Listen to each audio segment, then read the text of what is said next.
اللہ کے فضل کے بغیر کوئی بھی جنت میں نہیں جائے گا، جو جائے گا وہ اللہ کے فضل سے جائے گا۔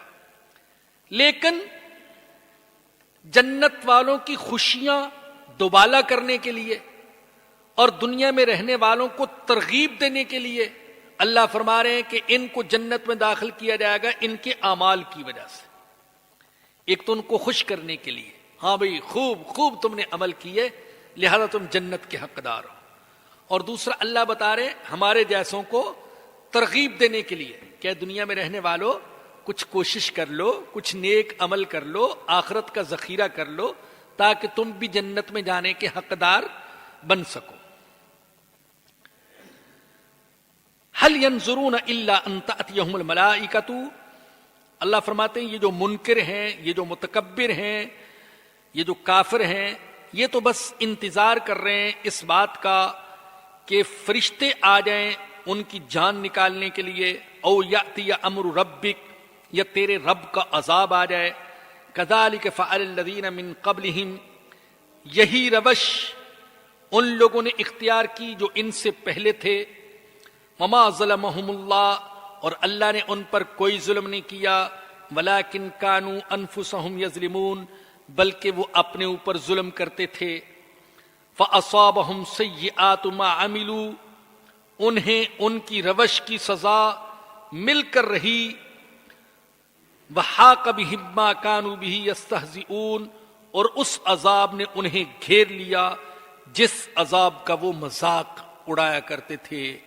اللہ پاک ہمیں تکبر کرنے والوں میں سے نہ بنائے، اللہ پاک ہمیں ایمان اور تقوی والوں میں سے بنائے۔ وآخر دعوانا الحمدللہ رب العالمین۔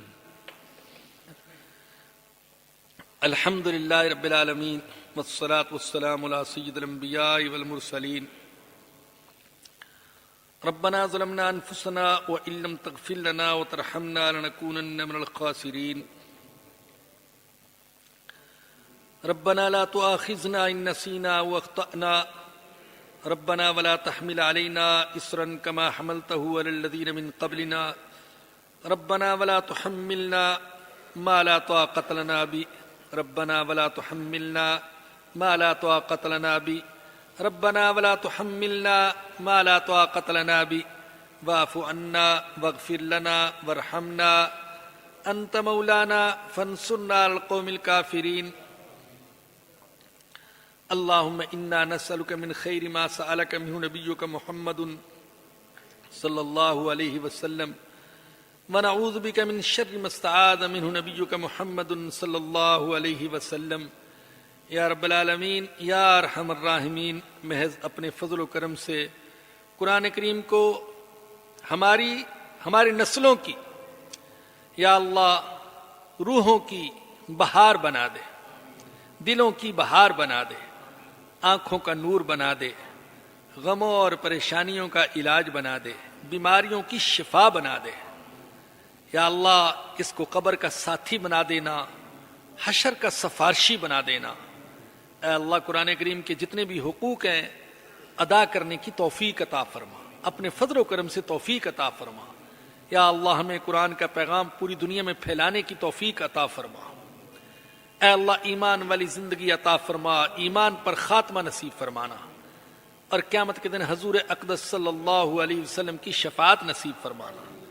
اے اللہ قرآن کریم کی برکت سے ہمارے مردوں کی مغفرت فرما دے، ہمارے بیماروں کو شفا دے دے، ہماری پریشانیاں دور فرما دے، ہمارے مسائل حل فرما دے، ہمارے گھروں میں سکون اور محبت عطا فرما دے۔ یا اللہ ہمارے دلوں میں سکون پیدا فرما دے۔ یا رب امت مسلمہ کو ہدایت عطا فرما، اتفاق عطا فرما، عزت عطا فرما، بلندی عطا فرما۔ یا رب العالمین، یا ارحم الراحمین، جو کچھ مانگا وہ بھی عطا فرما، جو نہ مانگ سکے اور ہمارے دین اور دنیا کے لیے بہتر ہے وہ بھی عطا فرما۔ جتنے بھی حاضرین ہیں ان سب کی نیک تمناؤں اور جائز ضروریات کو اپنے فضل و کرم سے پورا فرما۔ ربنا آتنا فی الدنیا حسنۃ وفی الآخرۃ حسنۃ وقنا عذاب النار۔ ربنا تقبل منا انک انت السمیع العلیم وتب علینا انک انت التواب الرحیم۔ صلی اللہ تعالی علی رسولہ وخیر خلقہ سیدنا و مولانا محمد و آلہ و صحبہ و اہل بیتہ اجمعین آمین برحمتک یا رب۔ www.darsequran.com